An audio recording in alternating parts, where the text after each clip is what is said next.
everyone আৰু আগৰ দিনত মই মাহঁতৰ মুখত শুনিছিলোঁ যে আলহী আহিলে বোলে পাৰ বিচাৰিবলৈ যায় মানে পাৰ খুৱাই মানুহক আৰু ভাবিছোঁ আজিও আমাৰ এযোৰ পাৰ আছে ভাবিছোঁ এইযোৰকে খাই দিওঁ আৰু কটাই গাইজ বিচাৰি চাওক ফুৰিম মোৰ ফেভৰেট আজ হাম তুমকো খাएंगे আৰু গাইজ চাওক এই পাৰৰ ঘৰ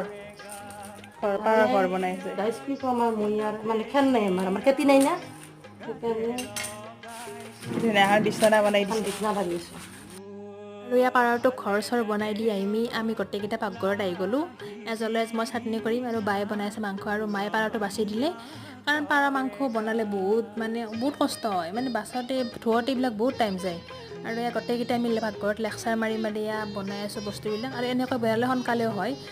আৰু আজি লাঞ্চত আছিল পটল ফ্ৰাই আছিল আৰু বেঙেনা ফ্ৰাই আছিল আৰু মাংসৰ লগত আৰু বেছি হেভি খাব নোৱাৰি চ' এনেকৈ ফ্ৰাই বনাইছিলোঁ বাকী আজিলৈ আহিছোঁ যদি ভিডিঅ'টো ভাল লাগিলে ছাবস্ক্ৰাইব কৰি চেনেলটো বাই